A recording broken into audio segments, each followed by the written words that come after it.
بسم اللہ الرحمن الرحیم۔ السلام علیکم ناظرین، آپ دیکھ رہے ہیں پروگرام کڑوی بات اور میں ہوں ذوالفقار میر۔ ناظرین، پاکستان کا اس وقت مسئلہ نمبر 1 مہنگائی ہے۔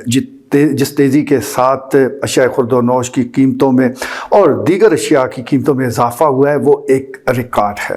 بہرحال اس وقت اگر دیکھا جائے تو مہنگائی کی وجہ سے عام آدمی پریشان ہے، لیکن احتجاج کیوں نہیں ہو رہا؟ عوام اتنی بڑی تعداد میں سڑکوں پر کیوں نہیں آ رہے؟ یہ سوال اپنی جگہ موجود ہے۔ بہرحال اب مختلف جو سیاسی اور مذہبی تنظیمیں ہیں، انہوں نے احتجاج کا سلسلہ شروع کر دیا ہے۔ کم سے کم اس طرف وہ بڑھتی جا رہی ہیں۔ جماعت اسلامی مہنگائی کو لے کر مہنگائی مارچ کر رہی ہے۔ اس کے علاوہ TLP یعنی تحریک لبیک پاکستان نے بھی احتجاج کی کال دی ہے، جبکہ آج ضلع چکوال میں مرکزی مسلم لیگ کے بینر تلے بھی ایک احتجاج ہوا ہے۔ بھون چوک پر اس احتجاج کا اہتمام کیا گیا ہے۔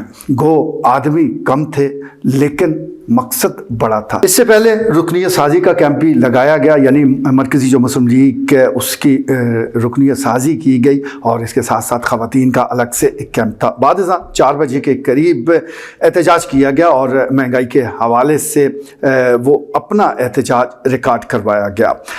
اس احتجاج میں نے ایک صحافی کی حیثیت سے نہیں بلکہ ایک شہری کی حیثیت سے شرکت کی، کیونکہ ہم باتیں بہت زیادہ کرتے ہیں ڈرائنگ روم میں بیٹھ کے، اپنے گھر میں بیٹھ کے، دوستوں کی محفل میں، واٹس ایپ کے ذریعے، سوشل میڈیا پر مہنگائی کو لے کر بڑی گفتگو ہوتی ہے، لیکن جب عمل کا وقت آتا ہے تو چند لوگ ہی ہمیں میدان میں نظر آتے ہیں۔ اب ہماری یہ جو جنگ ہے، یہ جو جد و جہد ہے، یہ کسی اور نے نہیں لڑنی، کسی اور ملک سے آپ نے رضاکار لے کر نہیں آنے، خود ہی یہ کام کرنا ہے۔ اور آئین ہمیں حق دیتا ہے کہ آپ پرامن احتجاج کر سکتے ہیں، جیسا کہ آج ہوا ہے۔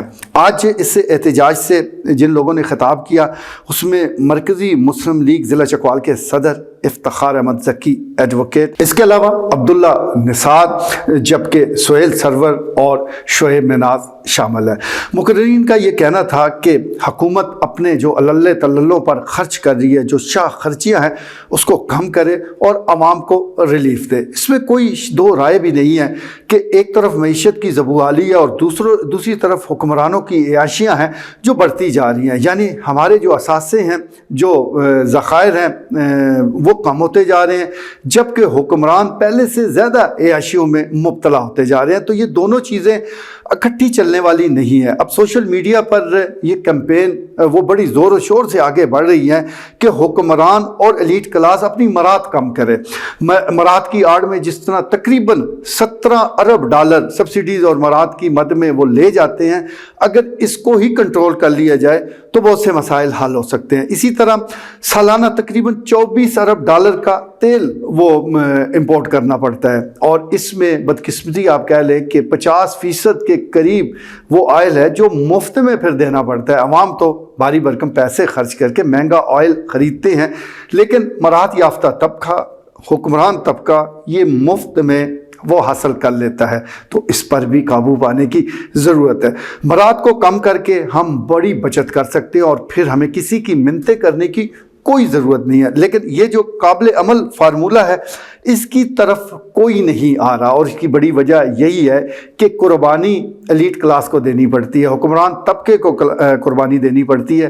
یہی وجہ ہے کہ اس طرف قدم نہیں بڑھایا جا رہا، لیکن اب عوام نے بھی طے کر لیا ہے کہ وہ کم سے کم گراؤنڈ پر نہیں تو سوشل میڈیا کے ذریعے اپنا دباؤ برقرار رکھیں گے۔ لیکن اگر آپ نے فی الفور رزلٹ لینا ہے تو باہر نکلنا پڑے گا، پرامن احتجاج ریکارڈ کروانا پڑے گا، حکمرانوں کو یہ واضح میسج دینا پڑے گا کہ اب پہلے کی طرح معاملات نہیں چلیں گے۔ میں سمجھتا ہوں کہ آج مرکزی مسلم لیگ نے اس حوالے سے اپنی کوششوں کا آغاز کیا ہے۔